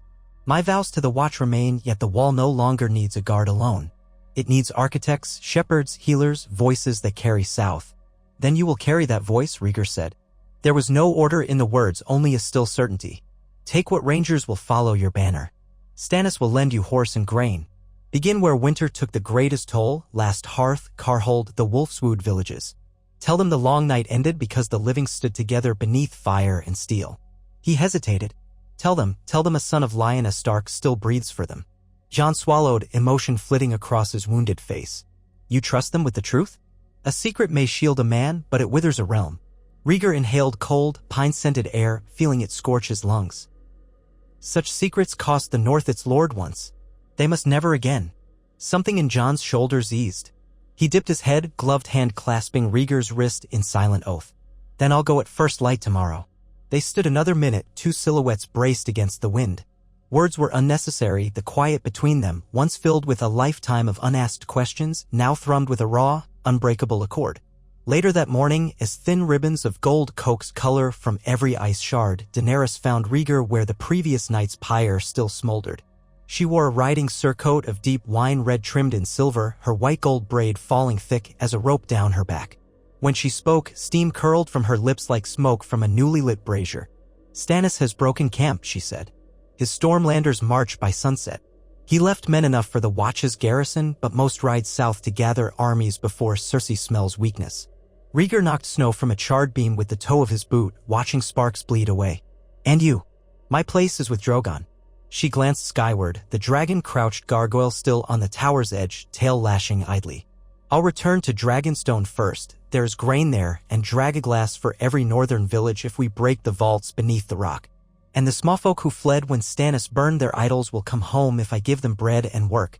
She paused, searching his face. Come with me. Dragonstone is yours as much as mine. Rhaegar's gaze drifted to the pale scar on his chest where the ruby once glowed. The phantom ache had begun to fade, but each heartbeat felt newly human, familiar muscles relearning their rhythm. Part of him yearned for Dragonstone's basalt halls, for the winds that once caught his harp song and spun it from balcony to battlement. Part of him feared what ghosts awaited in those corridors, boyhood dreams, father's wrath, nights spent bending prophecy into armor. I will follow, he said at last. But first I must keep a promise to Storm's End. The people remember you, she said softly.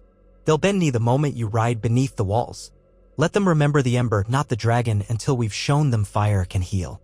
Daenerys smiled, sadness glimmering beneath. She stepped close, pressing her forehead to his. For a breath they shared silence broken only by the distant chatter of pickaxes. Then she turned, vaulted onto Drogon's shoulder, and with a thunderous gust of wing the dragon leapt, wheeling into the brightening sky. Rhaegar watched the receding silhouette until it melted into cloud.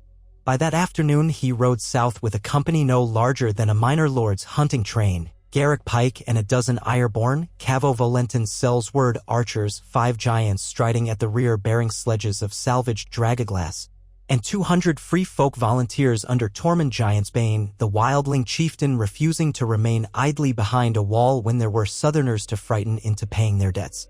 The banner that flapped at Rhaegar's shoulder bore only the ember ion black, no hint of three-headed dragon, no ancient Valyrian script proclaiming kingship, only a promise that fire still smoldered wherever the wind carried its ashes. They paused at each watchpost to leave casks of oil, sacks of obsidian knives, and scrolls penned by Jon's own hand instructing every half-strength garrison in the lore of Dragaglass and the truths of the long night. Word spread ahead of them like ripples on a winter lake. By the time they reached Deep Lake Village a week later, farmers knelt in the snow not out of fealty but relief, pressing into Rhaegar's hands small gifts, cheese wrapped in cloth, dried length, a twist of bright wolf's head flowers that still clung to summer purple despite the cold. He accepted each with thanks and distributed them among the children.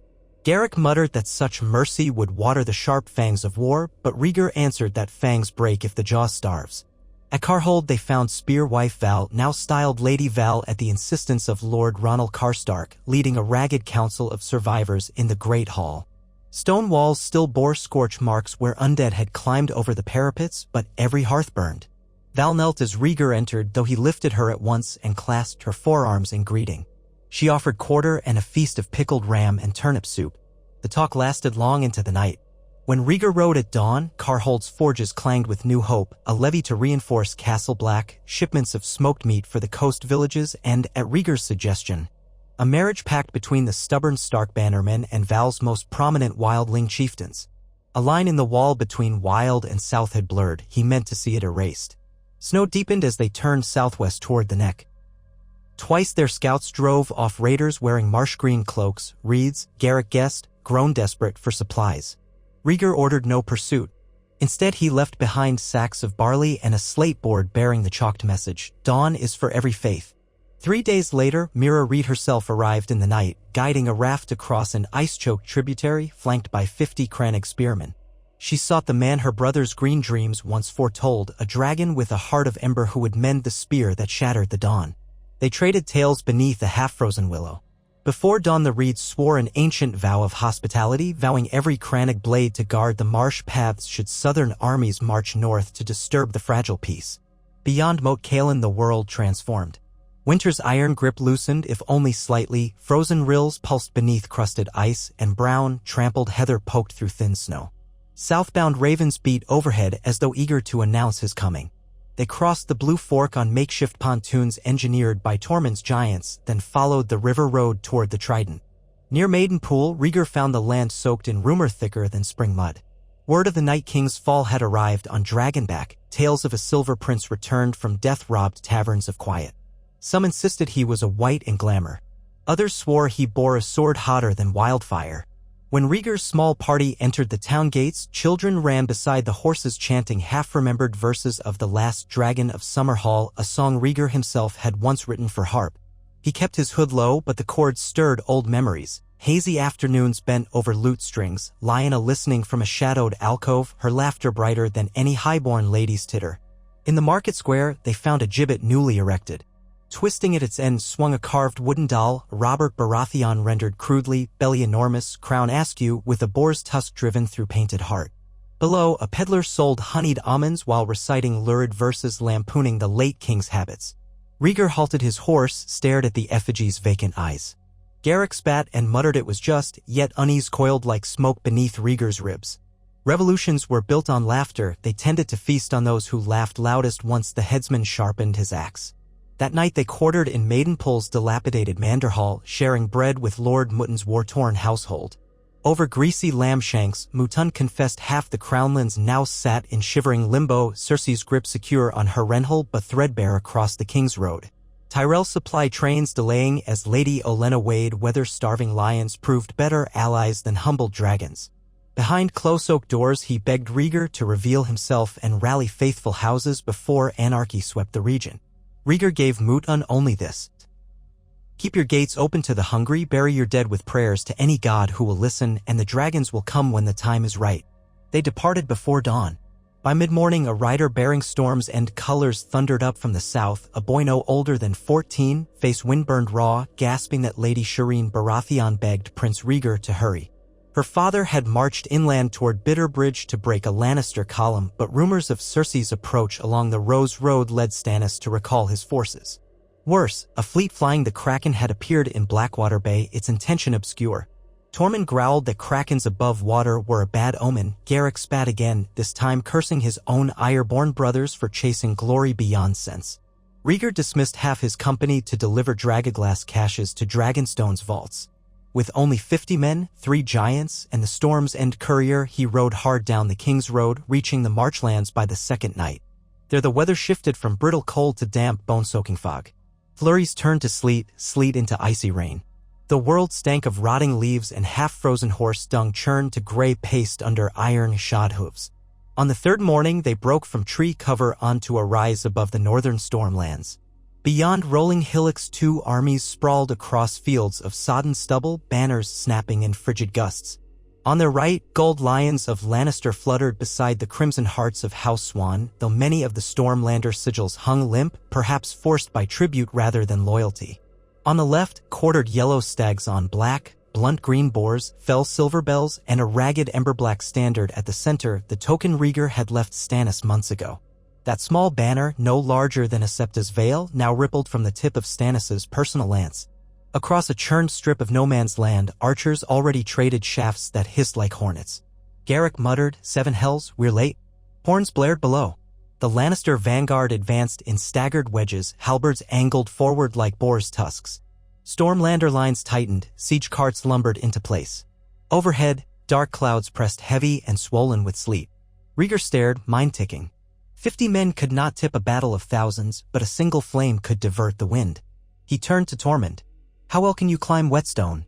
Tormund's grin cracked his beard like ice-splitting rock. "Better than lions can piss, Silver Prince." An hour later, thunder rolled, though no lightning split the sky. Instead, a roar deeper than any storm burst from the clouds. Every head on the field tilted upward. Drogon hurtled through gloom like an arrow of night, Daenerys poised in silver scale along his spine. Rhaegar followed atop Regal, giants perched upon the dragon's shoulders, slingnets of boulders between them. The Stormlands shuddered under the downdraft as talons scraped the muddy turf. A volley of Lannister arrows leapt skyward, but Drogon's flame swallowed them mid-flight, scattering ash. The field froze, not one blade of grass stirred as both armies stared. Rhaegar guided Regal into a low glide over the Lannister center, bellowing as he passed, "Lay down arms and live." Some knights flinched, dropping poleaxes, others seized terror as valor and charged, shaking spears at the sky. Stannis did not waste the moment. His riders thundered forth, smashing the enemy flank, ember flag racing beside stag crowned in gold. Giants waited after, sweeping clubs that sent terrified war horses reeling. Within minutes, discipline among the lions collapsed. Some detachments broke for the Treeline, others huddled in shield knots that did little against dragonfire sweeping wide. Cersei herself was not present, her personal banners absent, her cunning reserved for quieter strokes, but her commanders soon found themselves surrounded. When Regal settled before their battered ranks, Rhaegar dismounted, helm in the crook of his arm, silver hair streaming. The Lannisters fell to their knees without a word. By dusk the field belonged to Storm's End. Fires burned to consume the dead. Wounded soldiers of both banners lay side by side beneath rough wool. Rhaegar walked the lines with Daenerys and Stannis, where his palm met shattered bone, heat bled from his skin just hot enough to cauterize without scorching. When he could do no more, he knelt among the slain and prayed, not to the Red God or the Seven or the Old, but to the vast hush that lingered between hammer strokes of destiny. In Stannis' command tent that night, the three war leaders faced a ragged map of the Crownlands. New refugees poured south from Harrenhal each day, Tyrion's ravens reported, fleeing rumors that Cersei had loosed Qyburn's latest terror upon the Riverlands. Barrels of wildfire rolled into hamlets at dawn, lit as townsfolk scrambled for buckets of sand that froze solid before they could extinguish the flames. Olenna Tyrell's armies waited at Bitterbridge, unwilling to commit until advantage was clear. Euron Greyjoy's Iron Fleet prowled Blackwater Bay, blocking supplies to King's Landing while sending just enough provisions through to keep Cersei's court desperate, each loaf stamped with a Kraken sigil. The realm's heartbeat in arrhythmic panic. Too many blades poised, Stannis growled, knuckles white on the map's edge. "We strike now or watch lions and krakens tear out each other's guts on our doorstep." Daenerys traced a finger along the Rainwood coast. "If Euron commands the bay, Dragonstone cannot feed the Stormlands. Break that chain and the Kraken drown." Rhaegar pulled loose a leather thong about his neck. Inside hung the largest fragment of the ruby, faintly glowing still. He held it above the parchment. "We end the game by refusing to play. We do not besiege the capital in fire and sword. We liberate the one city Cersei cannot afford to lose, the Red Harbor, Old Town." Stannis frowned. "Old Town sits 300 leagues southwest. What gain?" "Knowledge," Daenerys answered before Rhaegar could. "Maesters, ships, granaries untouched by war. The Citadel can rewrite a realm's memory as quickly as dragons." Rhaegar nodded. "And it leaves the Lion Queen cornered, cut from grain in the reach, from Maester's ravens, from the sea. Euron cannot hold two oceans. He will sail to her rescue or abandon her. Either crack invites dragons." Silence spread while the tense canvas shuddered in wind. Stannis' frown deepened, but something like respect flickered in the hard eyes. "You would march half a realm away, trusting the lion to bleed alone." "Yes," Rhaegar said, "because the realm needs more than victory. It needs breath." And so they agreed, though consensus was uneasy as a three-legged stool. Stormlanders not fit to ride shipped north to mend garrisons. Sellswards and free folk parted ways, some toward the neck to aid Jon, others lingering, charmed by southern fields ripe for honest plow after years of raid. Giants refused to cross the Blackwater. They said the salt air stung their throats, so they took service with Castlewood's Lady Fell, trading pine pitch for goat cheese until the snows finally melted. Garrick Pike and his Ironborn, disgusted by their kinsman's alliance with Cersei, swore to help Rhaegar seize the mouth of the honey wine from the landward side. In the hush before dawn, Rhaegar walked the length of the camp, memorizing every face. Each man offered a nod, a whispered prayer, or simply a wide-eyed stare. He bore it with quiet grace. The march south consumed a fortnight. Spring crept timidly from the earth, snowmelt trickled into muddy rut, the first thrush songs flitted through budding willow. They skirted King's Landing by 30 leagues, keeping to rolling hinterland where vineyards lay fallow under frostbitten vines. At Lannisport, Tyrion joined them astride a shaggy mule, having escaped his sister's spy net by bribing half the city's rat catchers and sailing down the Sunset Sea aboard a dromon disguised as a fishing ketch. His report of chaos at the capital drew no surprise. Corpse wagons rolled daily, half the gold cloaks deserted, and rumor claimed Qyburn worked upon a chain of plague bombs laced with manticore venom. "We do her work for her," Tyrion quipped over a campfire, sipping spiced wine. "She no longer needs wildfire, King's Landing breeds its own." Rhaegar watched the sparks drift, answering only, "Then we give the poor a light no poison can dim." The plains of the Reach greeted them with meadows just stirring to green. No enemy banners barred their path. Olenna Tyrell's scouts shadowed the column from distant hills but never engaged. When they reached Bitterbridge, the Queen of Thorns herself emerged from a curtained litter borne by 4-foot men. She surveyed Rhaegar from sandal to crownless brow, eyes glittering like small knives. "I remember the handsome boy who toppled Summerhall with one song," she said. "Pity for the hat, but we cannot always keep baubles. Prove to me you can sing a realm back from ruin, and I might believe in dragons again." Rhaegar bowed. "I ask only wheat and safe passage. Wheat is scarce, safe passage rarer. Yet my grandson once dreamt of a realm where flowers and dragons shared the sun. Bring me news of Cersei's fall and I'll send wagons enough to outrun winter's heels." They left with 100 carts of oats and barley anyway, Olenna's dig at courtesy, and a promise that no Tyrell blade would join Queen or Kraken until the Citadel chimed its verdict on the war. Old Town's white spires rose by twilight 1 week later. Euron's fleet lay at anchor beyond the river mouth, all but a skeleton force, sails furled, many hulls listing under hasty repair. Rhaegar's Ironborn scouts reported that the main fleet had indeed sailed east toward Blackwater Bay upon word of Cersei's siege. Only a token garrison remained, 6 longships crewed by press-ganged farmers and pirates too drunk on arbor wine to stand amassed sober. Garrick's grin gleamed like a drawn cutlass. Under cover of a moonless night, Rhaegar's smaller vessels crept up the Honeywine, stooped sails painted charcoal to blend with dark. Tormund led a party of free folk swimmers who slipped silently among the anchored longships, driving iron spikes through hull planking and wrapping the ropes around pilings so the tide would scuttle them at dawn. Onshore, Cavo Valentin's archers scaled the fissure wall near the wharfs, garroting the dozing watch. By sunrise, the Kraken banners lay trampled in mud and the gate of the 5 towers yawned wide. Old Town's burghers poured into the streets, some cheering, some wailing that Ironborn reavers now flew dragon colors. Rhaegar dismounted in the Plaza of Frontiers, raised no banner save the ember symbol on his cloak, and addressed them atop the plinth beneath the high tower's shadow. He spoke of the night that nearly devoured the world, of dragonfire lighting the snows, of a new age where learning served life rather than crowns. He promised grain for every empty storehouse and held aloft a single dragoglass spear, shattering it against the marble to reveal a core of bright obsidian dust. "Let knowledge be sharper than any blade," he said. "And let the Citadel no longer polish chains for dead kings' coffers."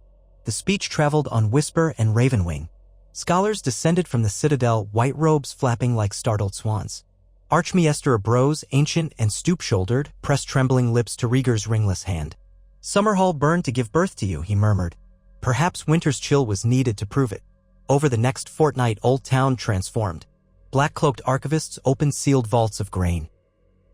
Red wine galleys sailed up from the arbor flying twin colors, grape cluster and ember eye bearing casks of wine for the wounded. Maesters assembled at dusk in the starry September, debating a new charter that would release them from the crown's direct oversight, reordering the flow of ravens so that news might travel free of Lannister coin. In hidden alcoves, Rhaegar met with septons once whipped for preaching charity. He pardoned smugglers who swore to run food upriver to famine towns.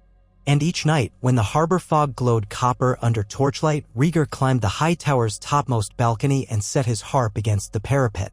The notes drifted across dark water, strange and sweet, an old lullaby his mother once hummed in a garden of lemon trees. He played softly, uncertain at first, but the strings held. His fingers remembered. And so, beneath the hush of a city daring hope, song returned. Cersei Lannister learned of Old Town through shattered goblet and bloodied messenger. Euron's desperate plea to return the fleet fell on deaf ears. Her court had dwindled by treachery and plague until only Qyburn, a half-dozen Queen's Guard, and a gaunt tomcat haunted the ruined capital. Yet still she would not yield. When a raven bearing Rhaegar's offer safe exile and lands in the Westerlands for every lion who laid down arms before the first summer blossom alighted on her sill, she slit its throat, flung the parchment into the brazier, and ordered Qyburn to finish his chain of plague bombs. Tyrion intercepted a second raven from Qyburn to Euron, promising gold and license to sack Highgarden if the Kraken would simply choke the Reach's grain lanes. He brought it to Rhaegar in the Hightower Solar where sunlight pooled like molten bronze. Rhaegar read the letter once, twice, then folded it carefully. "How many innocents starved because my father's madness burned the riverlands?" he asked quietly. "Thousands," Tyrion answered. "Maybe tens. Then thousands more must not pay for a daughter's fear." They sent a rider to Bitterbridge under parley flag, a single archer escorted, no show of force. Within 2 days Lady Olenna answered, riding into Old Town at the head of 400 mounted knights. She dismounted stiffly, leaning on a cane tipped with golden rose thorns, and eyed Rhaegar as gardeners might inspect late frost on prized buds. "Rumor claims you sing maesters to rebellion and knights to mercy," she said brusquely. "Show me the tune that turns krakens into trout." Rhaegar escorted her through the streets where free folk and Old Town fishmongers stacked sandbags along levees to protect against spring floods, where red wine sailors unloaded barrels of olives beside crates of dragonglass arrowheads, where silent septas tended wounded Stormlanders and Lannister prisoners alike. At the docks, a smithy hammered new rivets onto a long galley now christened the Dawn's Harp. When Rhaegar asked who owned the ship, the smith replied, "The realm, if your highness pleases." That evening, beneath the lantern-strewn arbor of the Hightower Gardens, Rhaegar laid his harp across his knees and played a gentle melody. Olenna listened stoically, but at the final chord her cane tip tapped thrice against the flagstones, approval disguised as impatience. She promised to open Highgarden's granaries in exchange for nothing more than safe corridors for her wagons and a single written accord that when peace came, the Reach would hold a voice equal to dragon and stag. Rhaegar sealed it with wax and his signet, no royal crest, only an ember surrounded by rising rays to represent dawn. 10 days later word arrived on Dragonwing, Greyjoy sails had vanished from Blackwater Bay. Rhaegar's spies reported Euron's fleet cornered by storms off Shipbreaker Bay, half-wrecked and limping for pike. Within the city, riots exploded when bread lines ran dry. Qyburn's plague bombs, rushed into deployment, burst among starving crowds before they could be hurled at attackers, unleashing disease that spread through Flea Bottom in hours. Cersei sealed the gates, trapping contagion within and condemning thousands. Rhaegar called his banners. Stormlanders under Stannis marched from Griffin's Roost. Tyrell hosts flooded east through the Rose Road behind Olenna's nephew Lord Garland. Dornish spears under Arianne Martell sailed up the Mander, landing at Maidenpool to secure Rhaegar's rear. And from the North Road an army draped in gray and white, Jon Snow at its vanguard, a direwolf banner stitched with half-hidden dragon flames at the hem. They converged like tributaries into a single river, streaming past the ruins of the Field of Fire, beneath the burnt arches of the Dragon Gate, and finally onto the Great Northern Road.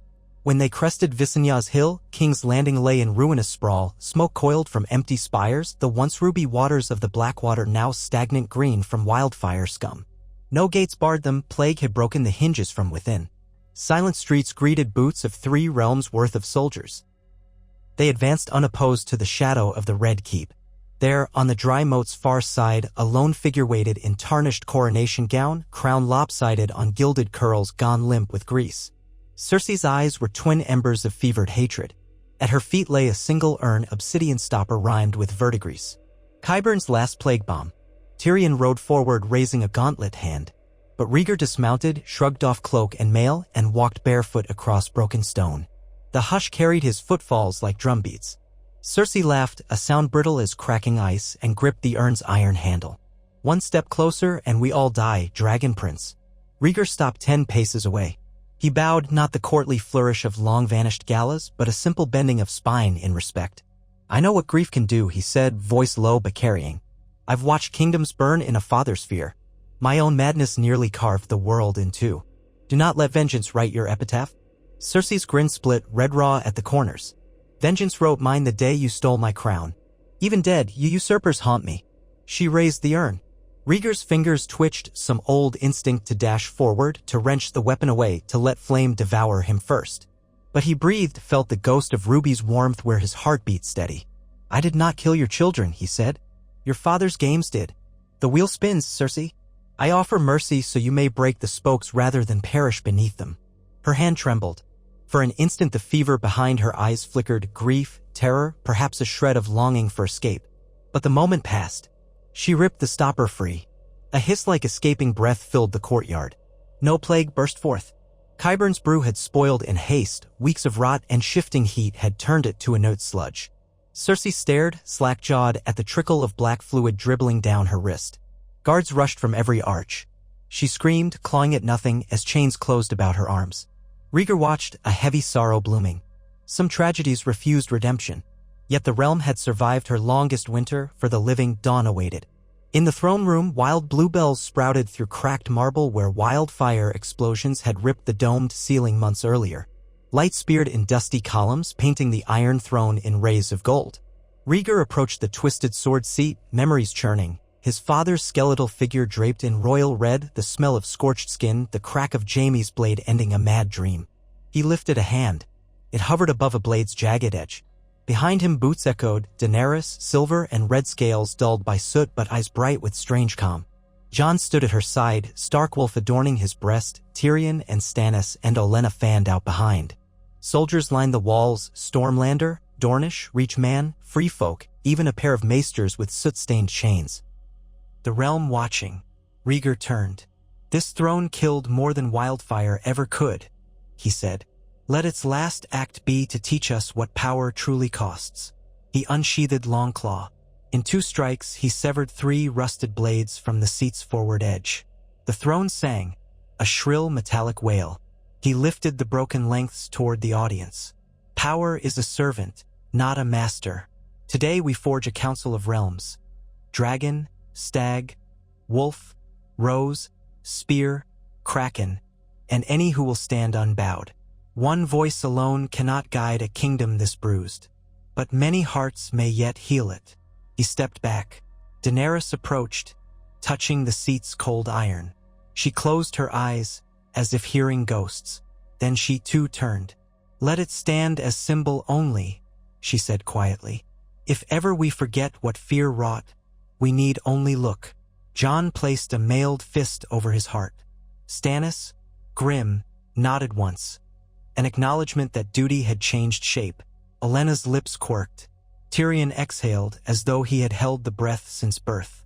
In the days that followed, cities across the realm lit bonfires of celebration. Maesters coined a new calendar era, AD, after dawn. Grain caravans from Highgarden and the Reach flooded the riverlands. Jon led wolves and wildlings home to rebuild Winterfell's burnt crofts.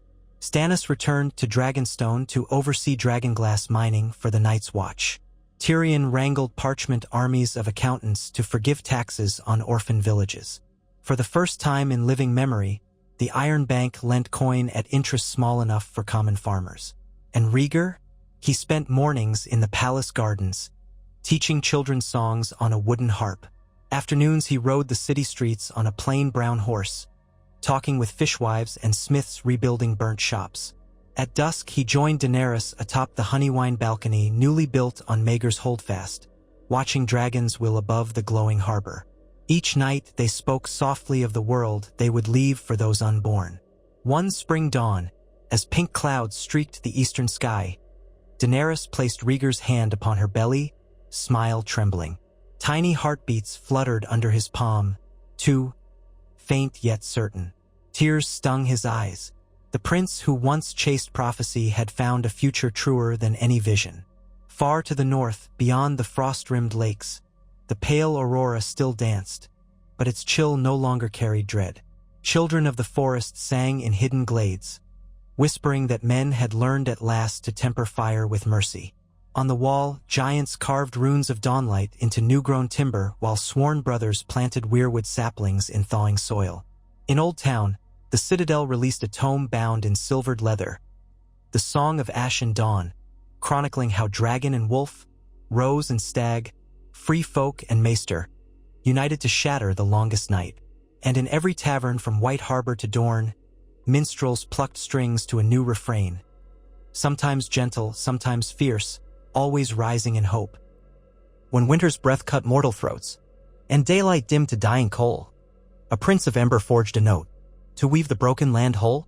It was said the prince himself wrote the song, though he never claimed it. He preferred to play while others sang, letting their voices bear the dawn. For the greatest lesson of his life, the one that finally silenced prophecy's whisper, was simple as a chord struck clean. A single note can summon light, but only when every heart listens does the song become the sunrise.